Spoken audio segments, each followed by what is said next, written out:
Good evening, everyone. Welcome to this first annual J.R.R. Tolkien lecture at the University of Birmingham. I'm Philippa Semper. I work in fantasy literature here in the Department of English at the university. And I'm really delighted to have the opportunity to say a few words about this lecture at the start and to introduce our wonderful speaker for this evening. Birmingham, of course, has a long history of interesting interactions with the fantasy genre from William Morris in the 19th century onwards. So we're really trying to begin digging into that tradition in lots of ways. I find it hard to pick favourites from my fantasy moments for Birmingham, but I've always really liked the almost inadvertent gift of a soul made by wild things to an otherwise soulless Lady Birmingham in Lord Dunsany's story, The Kith of the Elf Folk. And more recently, we have seen a secretly magical Birmingham in local author James Brogden's novel, The Narrows, where even the number 11 bus route has a whole series of meanings. But of course, it's Tolkien that we're here to talk about this evening. Both the city and the surrounding countryside made such an impression on him and his work, and tonight's lecture will help us to explore that in greater depth. And of course, Tolkien made a fair impression on Birmingham in return. Thanks to him, Sayrell Mill and Moseley Bog were not absorbed into the sprawl of suburban development. And of course, every tower in the vicinity has been considered as a possible source of inspiration, including, of course, Old Joe immediately outside. Tolkien's experiences growing up in and around Birmingham have brought many people to visit this city, fascinated to see the places where he played, studied, worshipped, and even, after contracting trench fever during the First World War, recuperated. And this too has enabled people who live here to reconsider their shared history in thought-provoking ways. For example, at King Edward's School, where Tolkien studied. And there was an exhibition in 2014 which drew attention to all of its students who fought in World War I, giving a wider context for the wartime experiences of Tolkien and his school friends. And of course, there was the Making of Mordor exhibition at Wolverhampton Art Gallery, which explored some illuminating ideas about the ways in which the industrial Black Country might have provided Tolkien, and indeed many other fantasy writers, with some extraordinary, if harrowing, imagery. So in setting up this lecture series, the University of Birmingham is seeking to celebrate, to study, and to develop a context for these considerations of how Tolkien's writing can be situated in relation to this city and the counties that surround it. So this lecture is also part of a wider project to develop reading and thinking about fantasy in the city. And we would like to acknowledge with gratitude the amazing ongoing support that we have been provided with by the Arts Council England in all aspects of this work. Of course, tonight is only the first part of our fantasy weekend as well. Tomorrow we have our marathon Lord of the Rings screening, so if you'd like to come along to that, you are most welcome. You don't have to come to all three if you feel you can only manage one. That's absolutely fine. But some of us hardy souls will be watching from 9 o'clock in the morning, probably till 9 o'clock at night, with breaks in between, of course. So do feel free to come along to that if you would like. And we're also having a day of activities on Sunday, which are fantasy themed too. Our Middle-earth Society is very much involved in that. And we'll have storytelling activities and reenactment from our Battle Reenactment Society on campus as well. So if you'd like to come along to that too, please do feel free. We would be very pleased to see you. But to get to the main point of tonight, we're so pleased to be able to welcome Dr. Dimitra Fehmi here tonight to give this inaugural lecture. I'm sure many of you know her already. She is, of course, a co-director of the Centre for Fantasy and the Fantastic at University of Glasgow and co-editor of Bloomsbury's Perspectives on Fantasy series. And she's well known to Tolkien enthusiasts far beyond the UK. Her research has developed our understanding of Tolkien's practice, as well as making significant interventions in discussions of his work. Her 2008 book, Tolkien, Race and Cultural History, won the Mythopoeic Society's Scholarship Award and gave us an informed and nuanced response to this complex and important topic. Her book, A Secret Vice, co-edited with Andrew Higgins, who we're also delighted to have in the audience with us tonight, brought into view Tolkien's comments on the process and nature of inventing languages, which is the very foundation of his world-building activity. And that book, of course, also deservedly won the Tolkien Society's Award for Best Book in 2017. Dr. Feemy's co-edited works of Creating Arda, or a collection of essays on world building, explore the relationships between Tolkien's secondary world and those of other fantasy writers. And a further monograph, Celtic Myth in Contemporary Children's Fantasy, showed Dr. Feemy analysing the ways in which Welsh and Irish medieval literature and modern fantasy interact.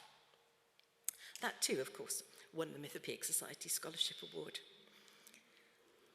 Dr. Feemy's also been active in translating key works of Tolkien scholarship into modern Greek in her latest book project, and in addition to her published work, she's been a generous participant in a range of conference settings and online learning opportunities.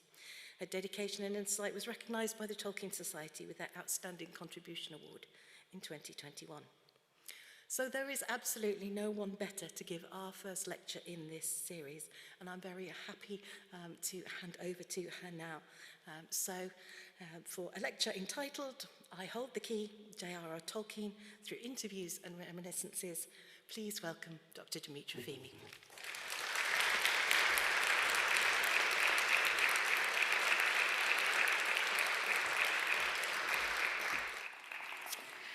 Thank you so much, Philippa, for this introduction. Thank you for having me. It's lovely to be here in front of a live 3D audience rather than speak to a camera, which is what we've all been doing for the last few years.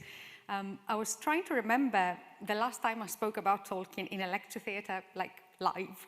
And it was, of course, pre-COVID, but it was here in Birmingham again in August 2019 at the Tolkien Society's big conference.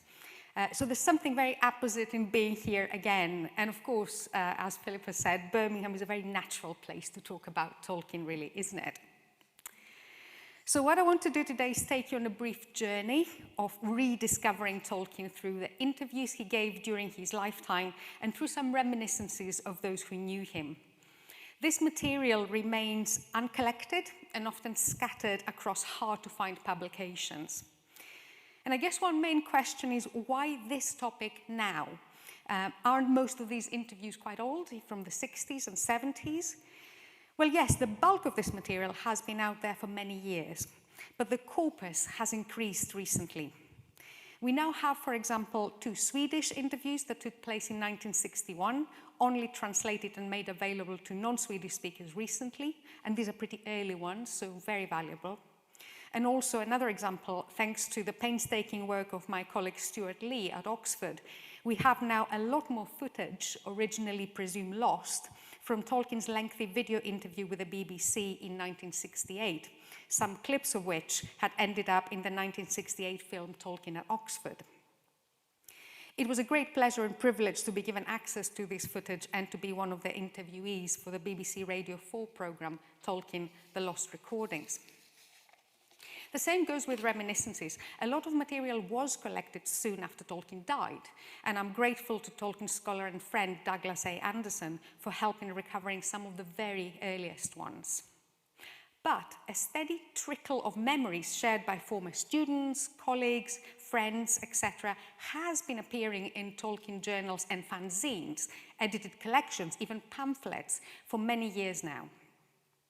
It's all fascinating stuff, and I can tell you it was also a lot of hard work tracking some of them, and I should mention here the amazing job that the Tolkien Society has done in digitizing all of its fanzines and magazine series, free to access for all members.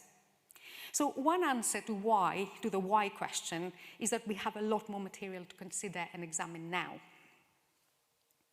But another response is that revisiting this material also gives us a different perspective on Tolkien and his work at the time, hot off the press, so to speak.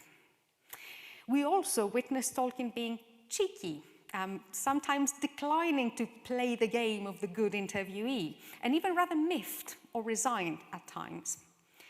I should point out here that some of these interviews were rather formal by people he didn't know, and start with him pretty cagey. while others were done by people he knew, like his former student Daphne Castell, or people he ended up getting on with pretty well and becoming quite friendly with, like the journalist Bill Cater. And it's clear that Tolkien sort of sized up people, and he would open up if he felt listened to and respected.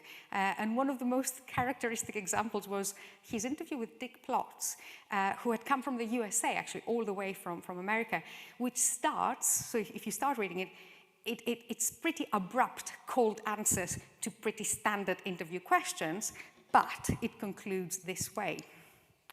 It had clouded over while we had been talking, and Professor Tolkien offered me newspaper and string to wrap up copies of his books, which I had brought with me to have autographed. He actually helped me to wrap them. That's pre-plastic bags, right? Or they weren't that common anyway. I asked if I might take his picture, and before I even finished saying, of course, just for my own use, just to show my friends, he was standing in front of his house at the ready. I got a picture of him, posed looking but nice. We said goodbye, and Professor Tolkien promised he would send me the conjugation of a regular verb and the declension of a noun in Elvish, which he did, the famous Plot's declension. As I went through the gate, he threw a kiss. Now, I didn't expect that, But apart from these fascinating insights into Tolkien's character and demeanor, what I think is even more important is that we get those sudden glimpses of Middle-earth at a point where it's still a breathing, living thing, not finished yet, in flux, being actively imagined, further constructed, developed, expanding, still churning in Tolkien's mind. I should also, like any respectable scholar, point out the caveats. Most interviews with Tolkien were done via furious note-taking. Only a minority were recorded and then transcribed. And that raises, of course, issues of accuracy, especially given Tolkien's particular mannerisms. Here's how Daphne Castell and Dick Plotz describe the difficulties of interviewing him.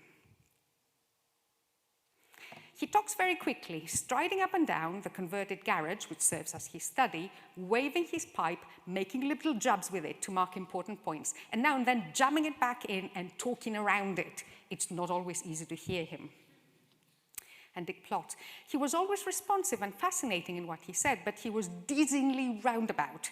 As soon as he expressed one idea, it suggested another to him, and he was constantly making connections and going off in new directions. And again, lots of interviewers say that that was difficult to stop him, really. Having said that, it's also fascinating to see how many times actually Tolkien consistently answered the same question in the same way, with the exact same wording even. And I wonder how many of those repetitive statements are his response to maybe being embarrassed by all the sudden attention he was getting by the media, or to being put on the spot. I think that Tolkien often fell back on the same answers or telling the same sort of standard story as a way of coping with this and as a way of getting over the question he's been asked 50 times already in order to give way to time to more interesting things. When it comes to memories of others and reminiscences, we also need to be wary of plain errors, misrememberings, or stories that have become anecdotes and have taken sort of a mythical aura. Here's a good example.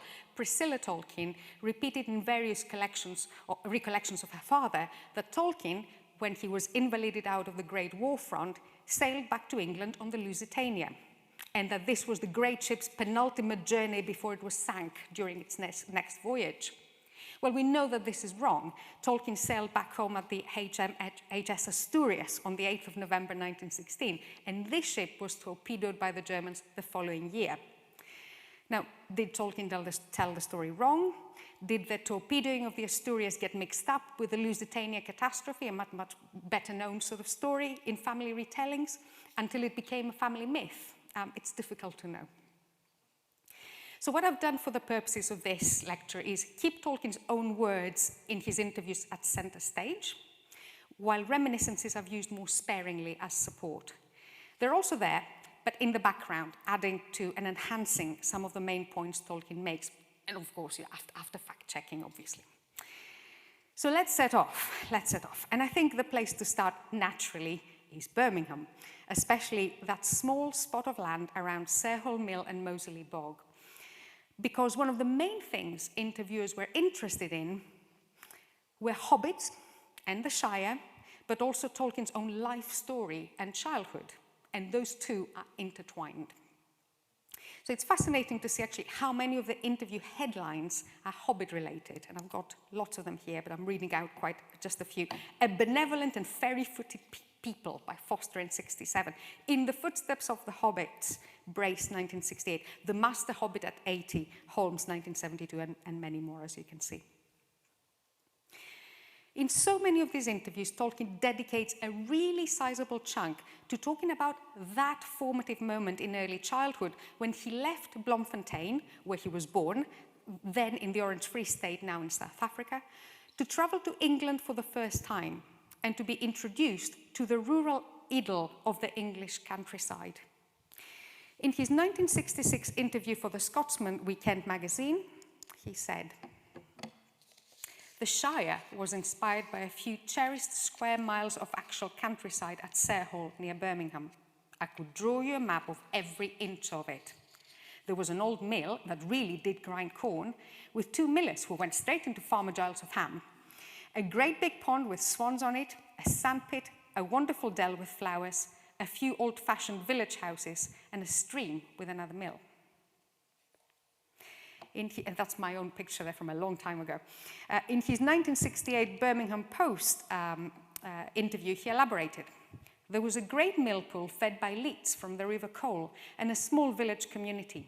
A man called Foster owned a row of extremely nice-looking semi-detached cottages in which he mostly seemed to have housed his gardeners. There was a miller and his son, I think the name was Andrews. There's always a miller in my tales, usually a surly one." Now, these quotations are remarkable in many ways. The details remembered and the immediate desire to connect places and people with specific works of his own is not the typical thing Tolkien would do. He was often reticent of providing such clear links. But yes, the link here between Sarehall Mill, now gloriously restored and part of Birmingham Museums, and the watermill in the Shire is undoubtable. In his responses, Tolkien very much lingered on that transformative experience of moving from the South African landscape to the green lushness of the West Midlands. In his BBC Radio 4 interview, he said, "The Shire is very like the kind of world in which I first became aware of things. I was very young when I got back, but at the same time, it bites into your imagination, even if you don't think it has.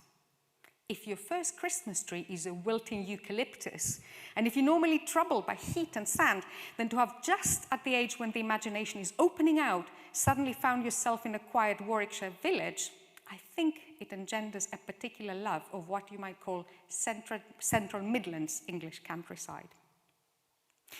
Now, he came back to that moment again and again and again, and he tried to express exactly the effect that moment had on him. A few different extracts from different interviews here.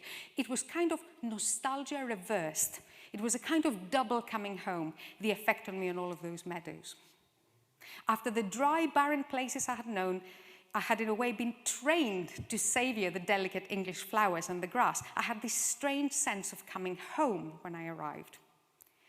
My earliest memories are of Africa, but it was alien to me. And when I came home, therefore, I had for the countryside of England both the native feeling and the personal wonder of somebody who comes to it."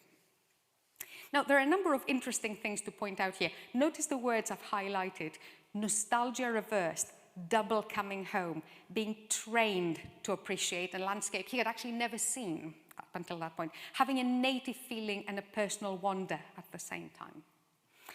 All of these phrases point to a young boy who grew up in the South African environment, but very much lived the life of a middle-class English household.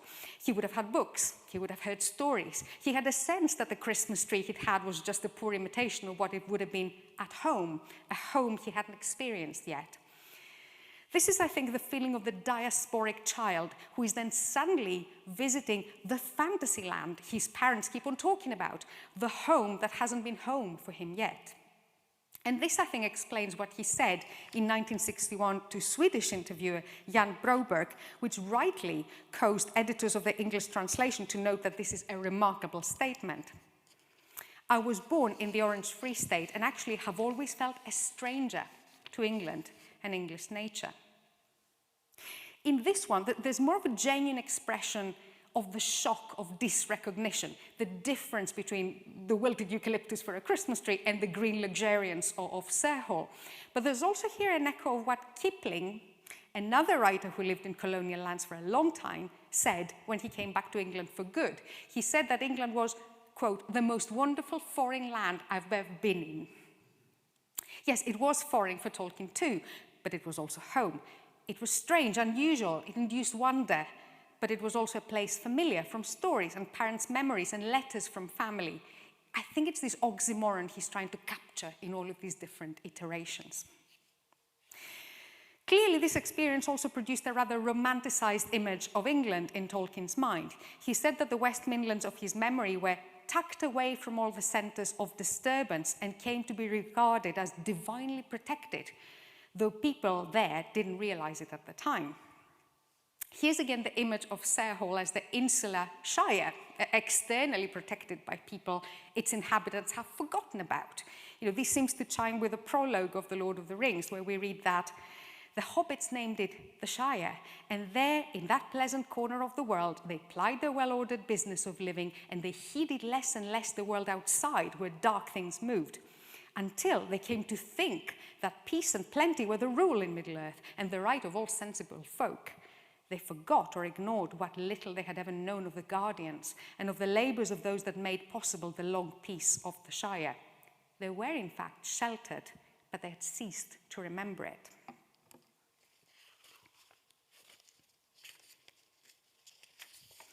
As if in response to this very extract, Tolkien told the Birmingham Post in 1968 that Sarehole seemed rather hobbit-like inside the jingoistic security of the empire.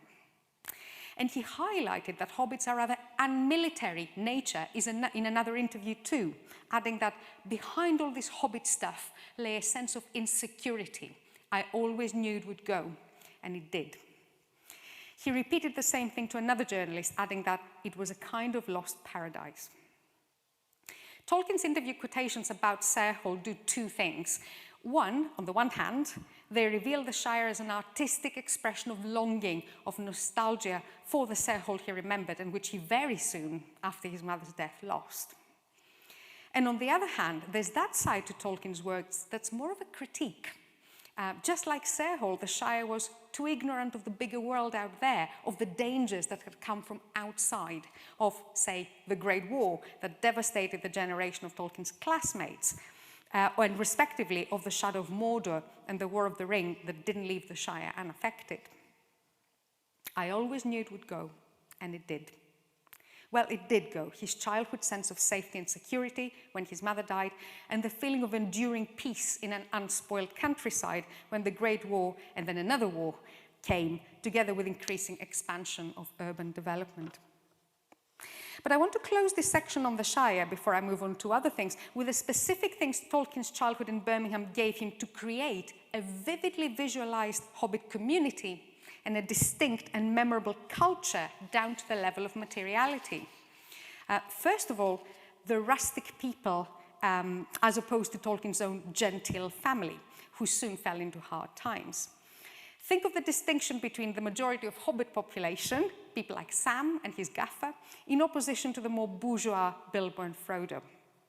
Tolkien told John Ezzard that he took the idea of hobbits from the village people and children in Sarehole, who rather despised him because he looked quite posh. My mother liked me to be pretty. I went about with long hair and a little Lord Fauntleroy costume. For his 1968 BBC interview, he added, I can still remember those children burned a hole in me when I was young. One little boy looked up at me and says, you nabbed a wench. But he loved all of this in a rather romantic and perhaps mildly patronizing way. He told the Birmingham Post that he was fascinated by these village children's, quote, dialect and by their porky ways. This keen interest in this regional dialect continued when he was an undergraduate, when he delighted in listening in on local trains, and again, quote, when the people were coming back from the works in Birmingham or getting further out towards Evesham. And as for material culture, consider the lights of the lanterns and the spectacular fireworks at Bilbo's long-expected party. In his interviews, Tolkien recalled seeing what he called the Old College, that's Moseley Grammar School, illuminated with fairy lights for Queen Victoria's Diamond Jubilee. And he noted his delight in seeing the frequent firework displays at the reservoir in Edgbaston. He said, "I could climb up into our little house and push the skylight up and see them."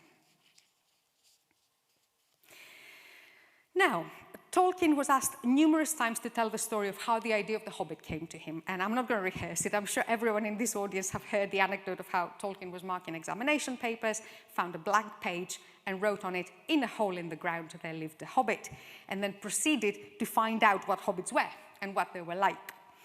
The word came out of his head seemingly spontaneously as something that already existed. In his interview with Charlotte and Dennis Plimmer, he had a go at speculating on how the word may have formed in his mind. "I don't know where the word came from. You can't catch your mind out. It might have been associated with Sinclair Lewis's Babbitt." That's a 1922 novel. "Certainly not rabbit, as some people think. Babbitt has the same bourgeois smugness that hobbits do. His world is the same limited place." Now, this inability to put his finger on the origin of the word worried Tolkien in the next couple of years. His student and children's writer in his own right, Roger Lancelyn Green, reported that when the word hobbit was going to be added to the Oxford Dictionary supplement, and Tolkien was asked for more information on his inspirations, he told Green that he, quote, "felt that something he had read as a child might have given him the idea or even the name, which had remained in his subconscious and had come back to him as a new invention when he started telling stories to his own children." Many Tolkien scholars have pointed to various possible sources since then. What is interesting, though, is that Tolkien discards the connection with the word rabbit, especially, as Tom Shippey has shown, I think, first, when Bilbo is compared to a rabbit several times in the text. What I found fascinating was something else sort of rabbity barrowing that's going on, and that's what Tolkien said in his interview with Philip Norman. "Hobbits are certainly capable of extraordinary bravery and humanness." That's the journalist speaking first, Norman. "Living in burrows doesn't amount to anything like an animal kink." That's Tolkien now. "People still love thatched houses. They pretend it's because they're cool in summer and warm in winter, and they'll even pay a bit of extra insurance. We found German trenches, which were often very habitable indeed, except that when we reached them, they faced the wrong way about. And have you been to England's oldest pub, the Trip to Jerusalem? It is carved out of the solid rock of Nottingham Castle.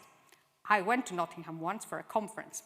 I fear we went to the Trip to Jerusalem and let the conference get on with itself." That sounds familiar. Academic life, right? Now, this is rather revealing. The pleasure of burrowing, again, thinking rabbity things here, the pleasure of burrowing, of living close to the earth, seems to be here for Tolkien some sort of echo of, I don't know, primeval times when caves and dugout fortifications and the sensation of shelter as close as possible to the surface of the planet was a matter of survival. He seems to see something primal here. I think a psychoanalytical approach could have a field day with this comment. You know, the desire for a return to the womb, I've no idea. You could take it all sorts of places. But what came to my mind was one of Jerry Griswold's 5 themes in children's literature, as outlined in his wonderful book, Feeling Like a Kid. One of his 5 themes is snugness, the pleasure associated with tight and closed places and secret hideaways. And Griswold associates snugness with a sense of security and safe anchorage, and links it with a childhood practice of building dens or hiding in tight, small spaces. One can't deny that snugness is very much what Bilbo's home, Bag End, is all about, a snugness that is intruded upon when the dwarfs arrive.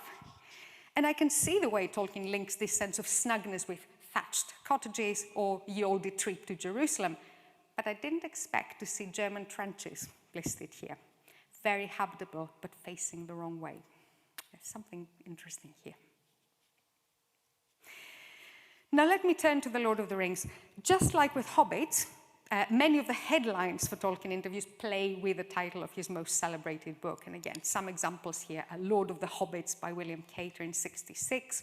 From London, Lord of the Flicks by Philip Norman, 1970. That's when he was negotiating the film rights. And The Lord of the Legends by William Cater, '72. One of the very late ones. So in the same way that Tolkien told many times the story of how the idea of the Hobbit came to him, and that was like a standard answer, he was also asked numerous times for his favorite passages in The Lord of the Rings. And that, again, is a question he had clearly settled in his mind, because in his interviews, he consistently came up with the same two scenes, also mentioned in his letters as his favorites. So those of you who know the letters will know these already. So the first one is the moment before the Battle of the Pelennor Fields, when a cock crows, and then the horns of the riders of Rohan are heard in the distance, coming to the aid of Gondor. And the second one, when Gollum finds Sam and Frodo asleep with a strange peace on their faces, and he seems on the point of repentance. When Sam wakes suddenly, he's immediately suspicious, and he takes away Gollum's last chance for repentance, for penance, really, here. So the first is an example of eucatastrophe, right? The good catastrophe, a term Tolkien coined for those moments where beyond all hope, a sudden joyous turn occurs. The second is an example of how the text moves us to pity. Again, a really important theme in Tolkien's work. As Gandalf predicts, the pity that Bilbo took on Gollum by not killing him when he had a chance did rule the fate of many. And with these examples, Tolkien was often prompted to reflect on the themes of The Lord of the Rings. And he mentions many different ones. There's a particular question I like, it's like, why did you write The Lord of the Rings? It's like, well, it's impossible to answer that. How exactly do you expect me to answer that? But most journalists then went into, okay, tell us what it's about. And he gave different answers there. For example, the insignificant creature who becomes the hero that saves everything, power and its corruptive qualities, death and the desire for immortality, and many others. But what I want to stop at for a minute is the theme of evil. Tolkien said several times that his story is pessimistic because one of its prevailing themes is, again, quote, evil is timeless, it prevails as often as good. He often pointed to the cyclicality of evil, to its inevitability. You can always count on it to return. Perhaps one of the most significant moments of discussing this is when he talked about his attempts to write a sequel to The Lord of the Rings. He told Lars Gustafsson in 1961 that, I also tried to carry the story on forward in time, but I couldn't. Why not? Asks Gustafsson. It became so dark that it frightened me, Tolkien responded. A few years later, he elaborated on this when he was interviewed by Henry Resnick. I did write a continuation story taking place about 100 years after the end of The Lord of the Rings. Of course, man will go bad because he's sick of peace. Well, I haven't finished it yet because I didn't want to go on with it. It's called The New Shadow. The people cannot bear peace for 100 years. After 100 years of peace and prosperity, people would all be going into every kind of madness. The New Shadow has now been published in volume 12 of the History of Middle-earth series, The Peoples of Middle-earth, which first appeared in 1996. And those of you that know it, it is indeed a pretty dark story. One can't blame Tolkien for abandoning it. Evil has come back. There's a new shadow in the world, an evil cult in Gondor itself. And it's depressing, to say the least. So that pessimistic strand of evil as an integral part of how people function is one thing to keep in mind, and one thing that definitely makes The Lord of the Rings a much more nuanced approach to good and evil than the black and white reductive models some critics present. The battle may be won, but the war is not. As Galadriel says, we fight the long defeat. And yet, what I think is even more fascinating is what Tolkien told his 1968 BBC interviewers about Sauron, the main representation of abstract evil in The Lord of the Rings. There isn't such a thing as magnificence and badness. It's a delusion. Milton really knew that, and he failed really to make it. Everything you know about Sauron is pretty caddish and low in the extreme, mean. It's your imagination of this great dark shadow that makes it seem magnificent, terrible, but impotent. No, Satan's just the toad, isn't he? The toad in Paradise Lost, listening behind the keyhole. That's about the psychological stature of an evil leader. Well, I think this is really worth thinking about. For Tolkien, evil isn't intrinsically terrifying or powerful or impressive. It's actually low, vulgar, nasty. There's nothing grandiose about it. Tolkien's description of Satan as a toad is actually an allusion to line 799 to 803 of Milton's Paradise Lost, in which the angels Ithuriel and Zephon find Satan squat like a toad close at the ear of Eve, assaying by his devilish art to reach the organs of her fancy, and with them forge illusions as he lists phantasms and dreams. Satan, and by extension Sauron, thrive on illusions and lies. They're toads listening behind keyholes. And that's why Tolkien seems to begrudge Milton here, who did give Satan some qualities of grandeur. And Tolkien's reference to Sauron as a good example of the psychological stature of an evil leader reminds us also that Tolkien was actively writing and revising The Lord of the Rings during World War II. And it's important to note what was at stake in that war and what the Allied forces were fighting against, a dictatorial authoritarian regime. And Tolkien's portrayal of Mordor is that of a totalitarian state, with Sauron as a dictator. But a dictator who's only seemingly terrible, but in reality just petty, debased, and also rather stupid. You know, the orcs themselves acknowledge that when they say the big bosses, even the biggest, can make mistakes. It's that famous interaction between the orcs just after Shelob's lair. The orc soldiers know that something did go past Shelob and penetrated into Mordor, but they won't disturb the strict hierarchy of this totalitarian regime to report it, and that proves fatal for Sauron. All of this also chimes with what Nan Scott remembers Tolkien telling him and his wife when they visited him in Oxford in 1966. Tolkien said that, quote, Hitler wasn't big enough, he wasn't important enough, end quote. He was just another petty dictator, small-minded, caddish.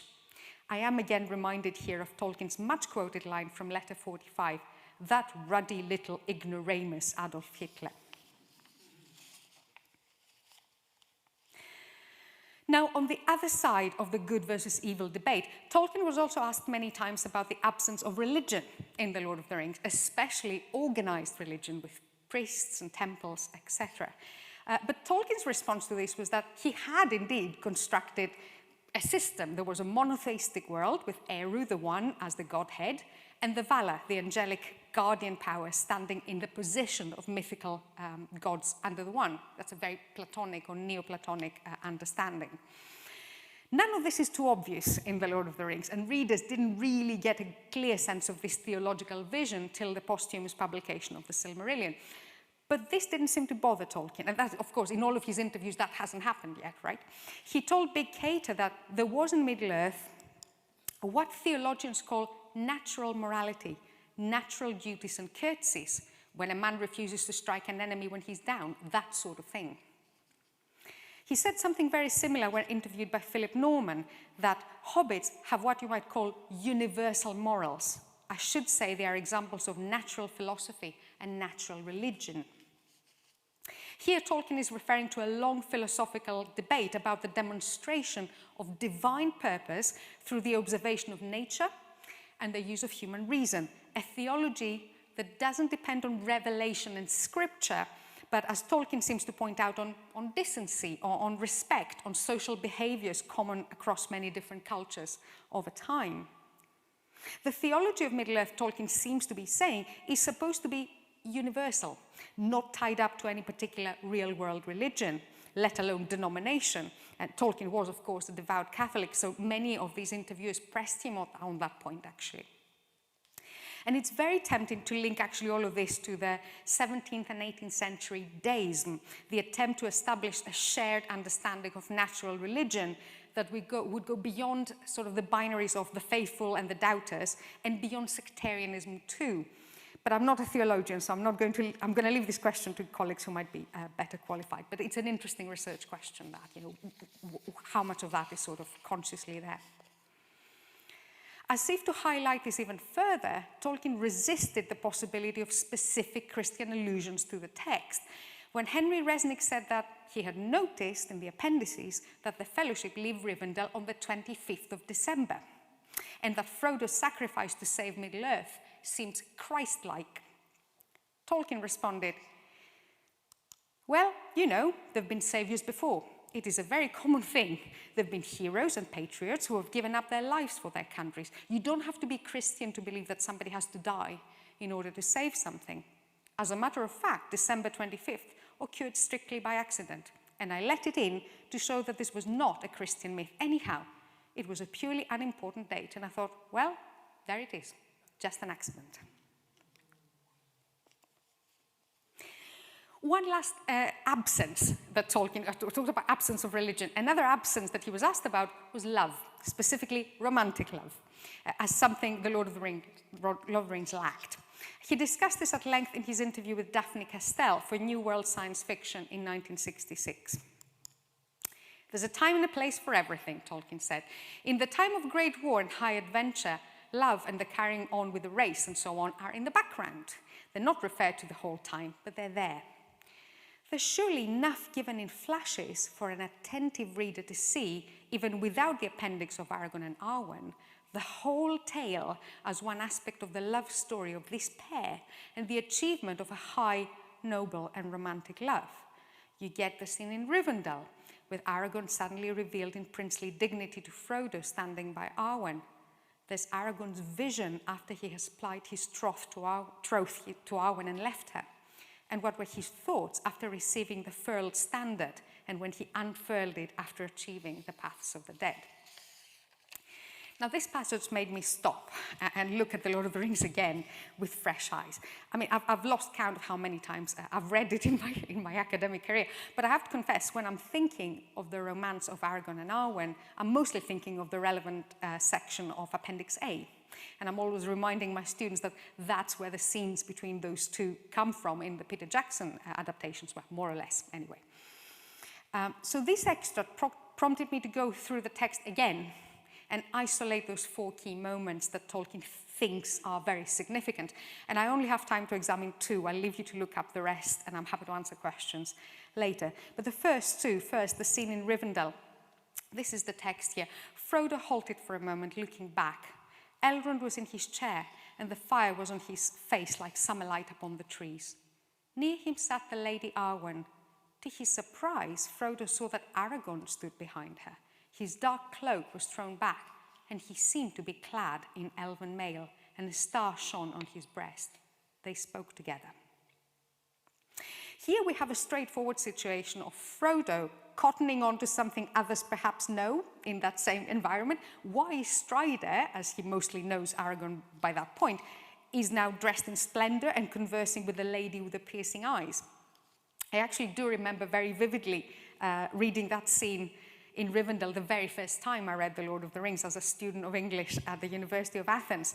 And just like Frodo, I only then cottoned on that there might be an implied romantic story here that I hadn't noticed. But the other passages Tolkien is alluding to are more obscure. So let's move to that second one. When he talks about Aragorn's vision after he has plied his troth to Arwen and left her, he refers to this scene in Lothlorien. It's interesting he used the word vision. At the hill's foot, Frodo finds Aragorn standing still and silent as a tree. But in his hand was a small golden bloom of Elenor, and a light was in his eyes. He was wrapped in some fair memory, and as Frodo looked at him, he knew that he beheld things as they once had been in this same place. For the grim years were removed from the face of Aragorn, and he seemed clothed in white, a young lord, tall and fair. And he spoke words in the Elvish tongue to one whom Frodo could not see. Arwen Vanimel Danamaria, he said. And then he drew a breath, and returning out of his thought, he looked at Frodo and smiled. Here is the heart of Elvendom on earth, he said, and here my heart dwells ever. Now, the first-time reader doesn't have a clue what's going on here, really, objectively, right? Only that Aragorn is remembering something deeply emotional and poignant, something that means a lot to him.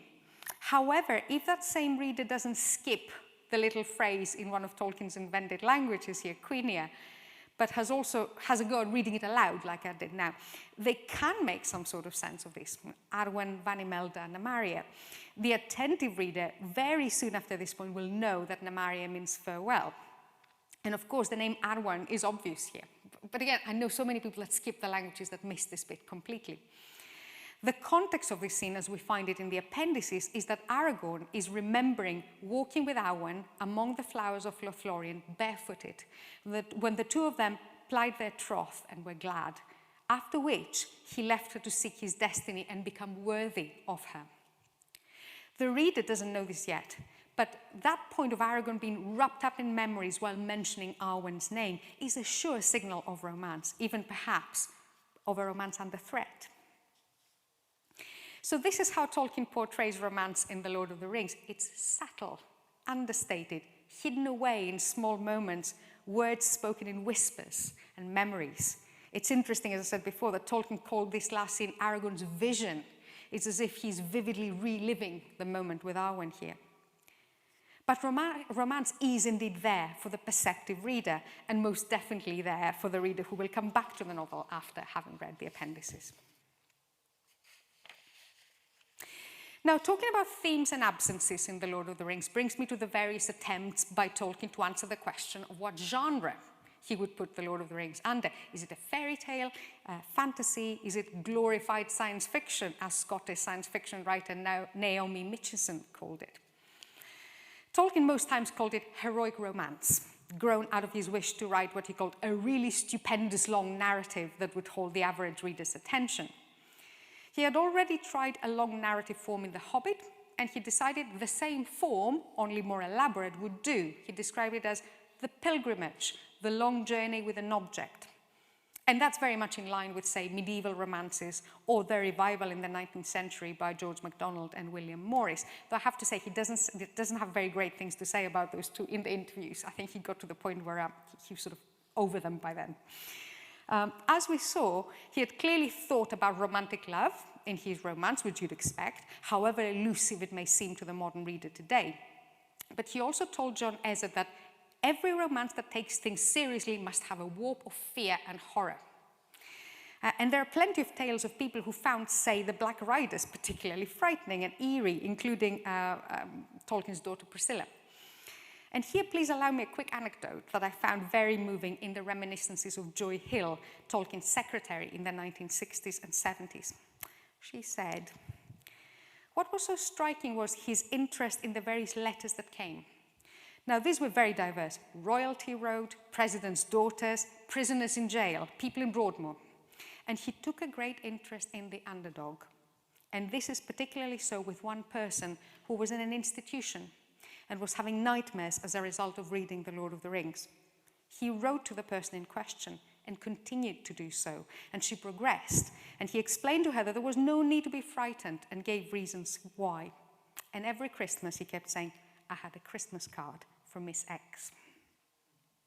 Anyway, one of those reminiscences I really wanted to fit in somehow, and it fitted with this idea of horror, really there. But going back to the genre question, heroic romance, as I said, was the main label Tolkien used, but he was, of course, asked about genres that other people placed his work within, most often fantasy or science fiction. And he had views about those things, and these are interesting views to consider, especially as today we view Tolkien as the father of modern fantasy literature. Tolkien definitely knew enough about science fiction and about some of the debates among creative practitioners at the time. His interviews revealed that he had read, say, Ray Bradbury or Arthur C. Clarke, and he had a go at explaining the difference between science fiction and fantasy to Jan Broberg.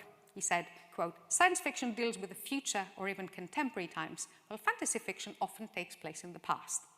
Which is a good rule of thumb I often discuss with my students, though there are notable exceptions as well, increasingly actually so in modern writing.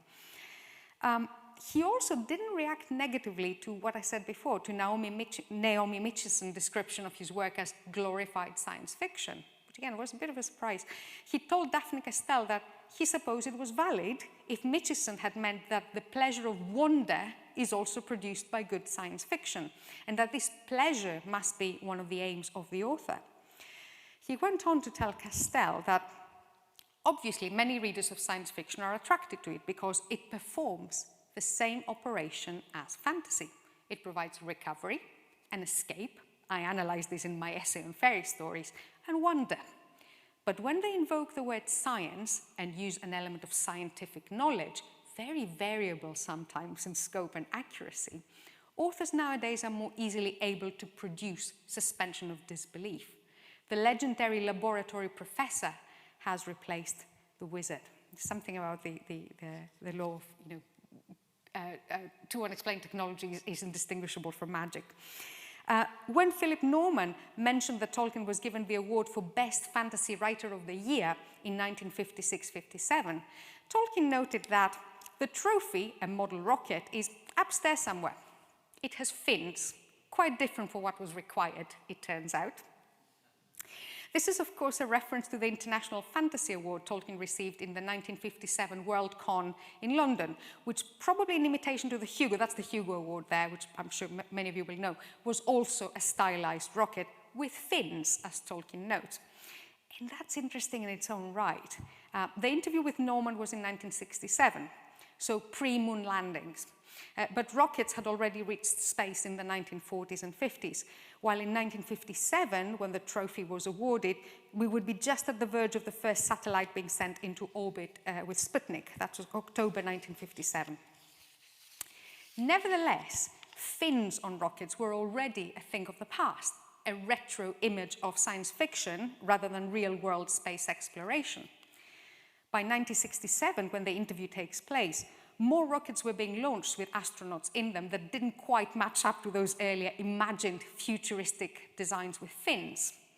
And Tolkien was interested enough in following all of this to know that the fins were just that, an imagined design of the past, not what contemporary space science and technology were using at the time.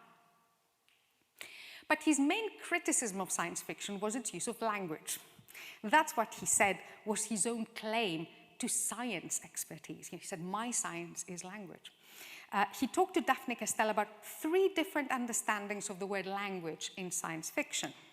First of all, language as a medium, what the author uses to tell a story and to write dialogue, so what most people would understand as language.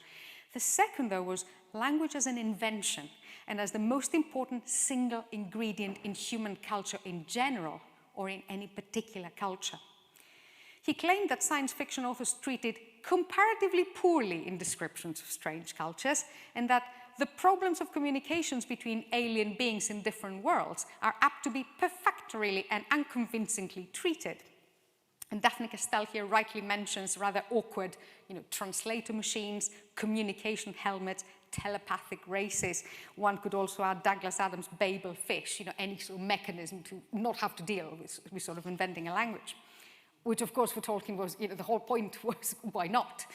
The third is word and name-making as a minor art form, setting about to make in a group of names or supposed alien words that belong to and feel and look like belonging to a real language with a definite character of its own.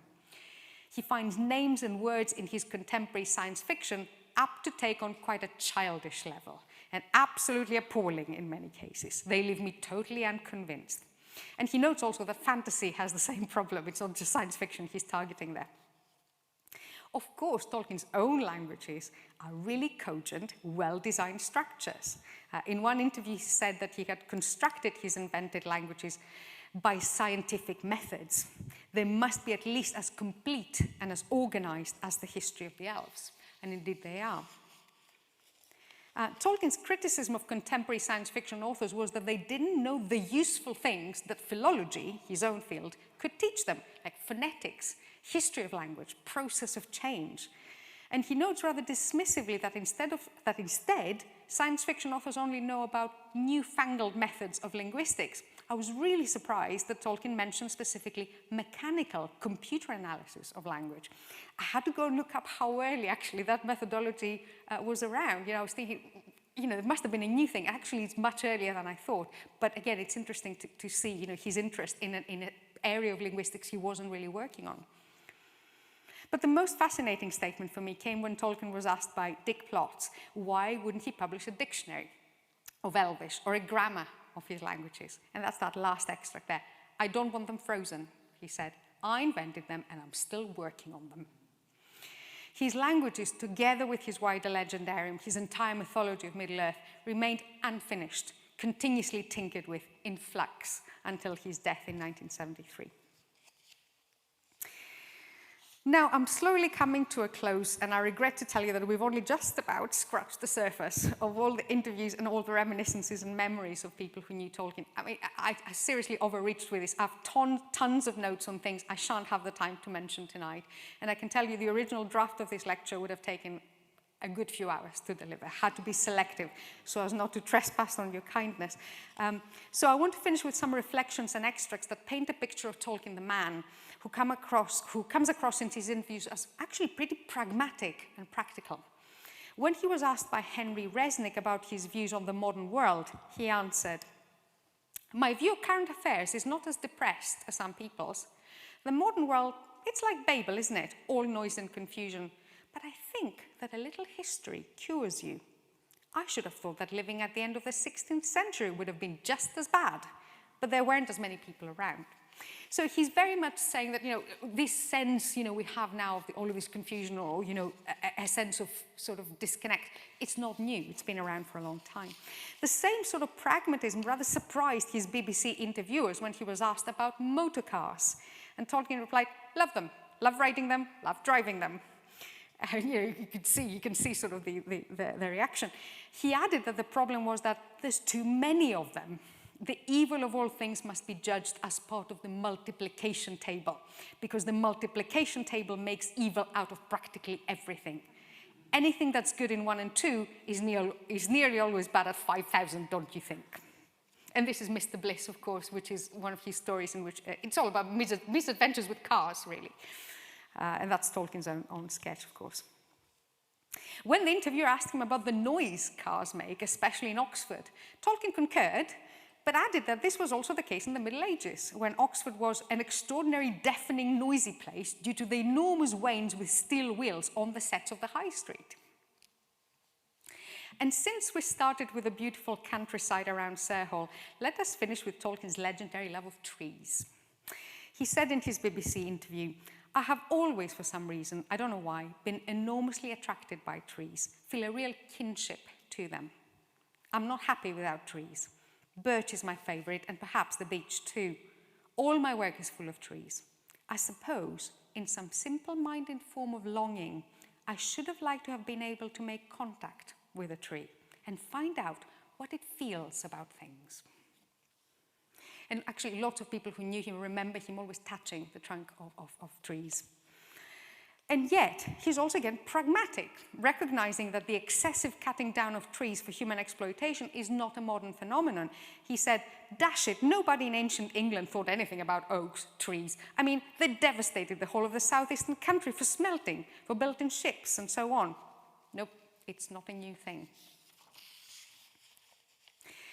Tolkien's secretary, Joy Hill, will provide us with our last impression of Tolkien's love of trees. What she describes below, actually, is what happened the very last time she saw him. "I used to have a routine when visiting him about doing the work first and getting it over and done with, and then it was talk. And this time, strangely, he flapped his hands and said, 'Oh, no, we won't do any work just yet. Have a drink.' So we had a drink. And then he said we would go for a walk. And we went for a very long walk. And it really was very long. And I kept saying, 'Wouldn't you like to sit down?' Because I was tired. He wasn't. And he said, 'Oh no, we're going to see all of my favorite trees.' And this we did. And we looked at all of the names of all the trees in the botanical gardens. And we went down by the river and looked at the willows. And then we came back again and we did the trees all over again. And he said, 'I really would like some pictures of these.' The idea was that I was to go back in September and take some pictures for him of the trees. But of course, this was never to happen." I hope what I've given you tonight are some new things to think about and some interesting facets of Tolkien and Middle-earth that hopefully you may not have considered before. And perhaps, if I got this right, a fresh way to go back and read again The Hobbit and The Lord of the Rings and pay attention to the details that made perhaps things overlooked in earlier readings. And since you're all here and Sarehall is just around the corner, do take the opportunity to go and see the place that started everything. It's been an absolute pleasure to talk Tolkien here at the University of Birmingham. Thank you very much for having me. I'm happy to take questions.